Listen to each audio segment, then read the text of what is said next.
Real balance. I want to read this to you, but this is the letter from George Washington, his farewell letter, which was in 1796.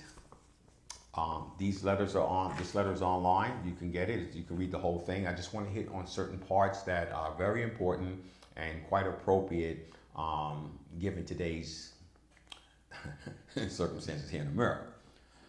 Okay, chapter 18 in George Washington's farewell address, he states, however combinations or associations, and just so you'll know, when they speak of combinations, factions, they're talking about parties or groups of people who are forming a base of individuals who are basically trying to exert their will upon the people. Again, chapter 18. However combinations or associations of the above description may now and then answer popular ends, they are likely in the course of time and things to be potent engines by which cunning, ambitious, and unprincipled men will be enabled to subvert the power of the people and to usurp for themselves the reins of government, destroying afterwards the very engines which have lifted them to unjust dominion. In a nutshell, again, speaking about unprincipled, unscrupulous, and ambitious and cunning individuals who will do whatever is necessary to gain power, lie, steal, cheat, whatever. Just to mention that too, I just want to mention this before I forget. And I think all Americans should demand this of our politicians. In the United States military in the West Point, to become an officer, you have to adhere to 4 rules, just 4 rules. And I think these are the most, and the 4th rule is the most powerful one of all. But these 4 rules should be applied to our politicians, our elected officials, police officers, and anybody else that the public has to have or put trust into. And these are the 4 things that's required in order to be an officer in West Point. 1, you cannot lie. 2, you cannot steal. 3, you cannot cheat. And number 4, you do not tolerate, or you will not tolerate anyone that does. You see where that's going? You will not tolerate anyone that does. So in that side that we're in today in politics, you have some politicians or elected officials that do not do corrupt things, but they tolerate those who do. We have police officers who do dirt, who do a lot of wrong. And we have a lot of good police officers, mostly good, but they sit back and do nothing. They tolerate the lying, the stealing, the cheating, the killing, the corruptness.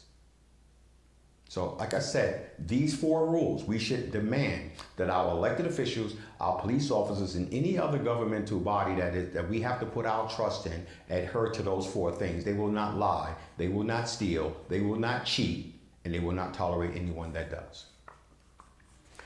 Going back to George Washington. Number 20, paragraph 20. I have already intimated to you the danger of parties in the state, with particular reference to the founding of them on geographical discriminations. You see, we have red state, blue state. Like I said, everything I want to say to you here, we are doing basically the opposite of what the vision or the intention of our founding fathers were. And we, the American people, because we have become politically apathetic, lazy, privileged, and just want to enjoy life without having any responsibility to our government in order to maintain it and ensure that it is operating and functioning properly. We're running around, and then when they pit us against one another, we're looking at each other with anger and animosity as opposed to those who are actually doing the dirt. I said this before, and I'll say it again. We are not divided by the issues truly. We are divided by those who govern us. Because the people who govern us, if they were smart, intelligent, good, honest men or women, would look for equitable solutions that will work for the masses, for the majority. That is what a democracy is. as opposed to your party or to your friends or to your cronies.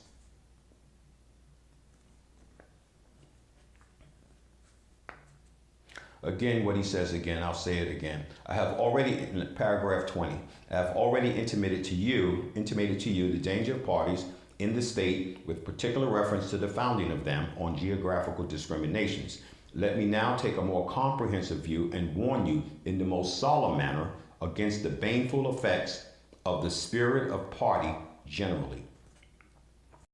Number 22, the alternate domination of one faction over another, sharpened by the spirit of revenge, natural to party dissension, which in different ages and countries has perpetrated the most horrid enormities, is itself a frightful despotism. But this leads at length to a more formal and permanent despotism. The disorder and miseries which result gradually incline the minds of men to seek security and repose, meaning confidence, in absolute power of an individual. And sooner or later, the chief of some prevailing faction or party, more able or more fortunate than his competitors, turns this disposition to the purposes of his own elevation on the ruins of public liberty. That piece right there, speaking of where we're at right now, currently today, where we have an elected official that's basically trying to circumvent laws, trying to seek absolute power, where any and everything they do is legitimate, irregardless of the American people likes it or not. This is what they were warning us about, and we're sitting right dead in the middle of this pot right now, America is, because we didn't heed the warnings. We don't look back and think. We as the people, it's not the leaders or these elected officials, they're going for theirs. If you let a sneak walk in, you let a crook walk in and steal, he's going to do that. It is his nature. It is what he does. Number 23, paragraph 23 of George Washington's farewell address. Without looking forward to an extremity of this kind, which nevertheless ought not to be entirely out of sight, the common and continual mischiefs of the spirit of party are sufficient to make it the interest and duty of a wise people to discourage and restrain it. We're not restraining it or discouraging it. We're feeding into it. Because truly, if you're a Republican or a conservative, you know there are things that everything your party says is not right and it's not correct. You know that. If you're a liberal or Democrat, you know darn well that everything the liberals are claiming to be what they want this country to be like, it's not correct. It's not good for the country. You know that. But you side with it anyway. Because why? You believe that once you stick to this party, that party's in power, you're going to receive goodies, some good benefits for you and yours. We have become a selfish nation. We need servants to serve in office, not ambitious individuals who want to go in there and rob every nickel and dime they can out of our government. Paragraph 24. It serves always to distract the public councils and enfeeble the public administration. It agitates the community with ill-founded jealousies and false alarms, kindles the animosity of one part against another, foments occasionally riot and insurrection. It opens the door to foreign influence and corruption, which find a facilitated access to the government itself through the channels of party passion. Thus, the policy and the will of one country are subjected to the policy and the will of another. This again is happening today. This is talking about how outside governments, because of the party in here wants power so bad, they're willing to collude with another government in order to gain power. But then once you do that, then you're going to be selling our government partially to that other country. These things are all was warned again about by our founders of this nation, and it seems like we have forgotten because we don't worry about history, we worry about what the celebrities said. Paragraph number 25. There is an opinion that parties in free countries are useful checks upon the administration of the government and serve to keep alive the spirit of liberty. This within certain limits is probably true. And in governments of a monarchical caste, patriotism may look with indulgence, if not with favor, upon the spirit of party. But in those of the popular character, in governments purely elective, it is a spirit not to be encouraged. From their natural tendency, it is certain there will always be enough of that spirit for every salutary purpose, and there be in constant danger of excess. An effort ought to be, by the force of public opinion, to mitigate and assuage it, a fire not to be quenched. It demands a uniform vigilance to prevent its bursting into a flame, lest instead of warming, it should consume. What are they saying here again? To kind of paraphrase, if we allow the passions, the anger, the animosity of one party against another to foment, to grow, where will that take this country? We have to open our eyes and be real with this. This has no benefit to the masses. This has nothing to do, this anger and animosity over these superficial issues has nothing to do with creating quality, good paying jobs, having a safe and clean community, quality health care. No, it raises your passion and you become a, how would they say, emotional. And you're not thinking clearly. You're thinking with your emotions. You're letting someone rile you up. When you calm down and think about it, you know darn well that that is not as significant as getting that well-paying job. That is not as significant as getting health care for my child. That is not as significant as having a clean and safe community where my child is not getting shot in the street or robbed or beaten or raped.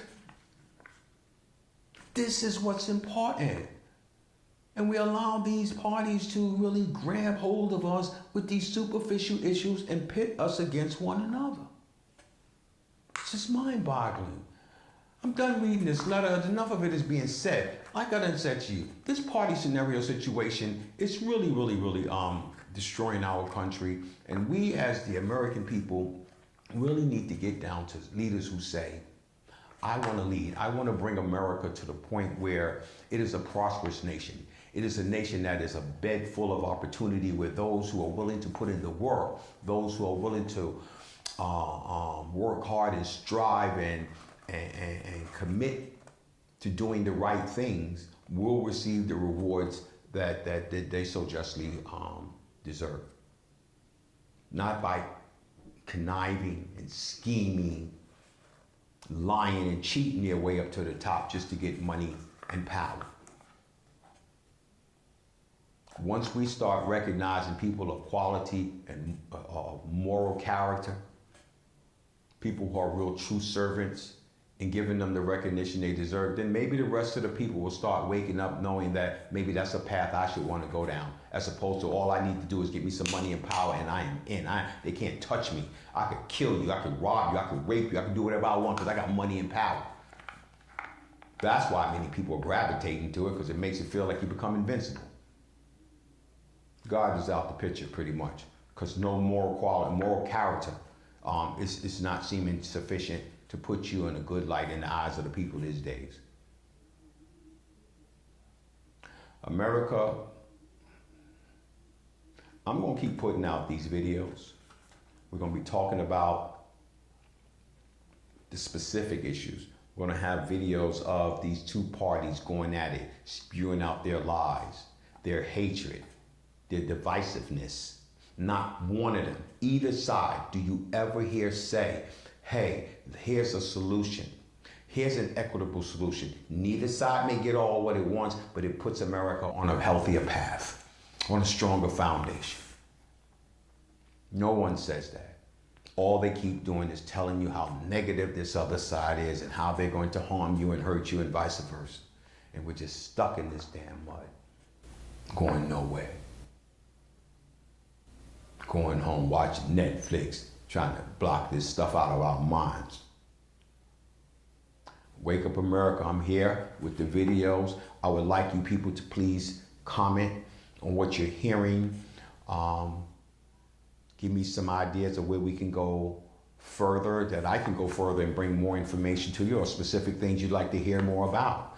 But I'm basically going to be coming with videos that are going to show you clearly how there's an issue on the table, how both sides dance around the issue, when really I will put forth a compromising solution that I believe many Americans will say, I can work with that, as opposed to keep saying I'm gonna just keep fighting until I get everything I want. Excuse me, which isn't happening. Okay, so again, like I said, check out my videos, subscribe to my channel, and just give me some feedback. Let me hear what you got to say out there, because I'm sure there's many Americans are tired of this divisiveness, tired of this infighting.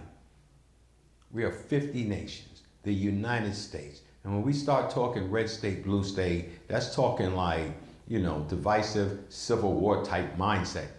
Really, it does. Because you're basically saying that you're two opposites, and a house divided cannot stand. Peace.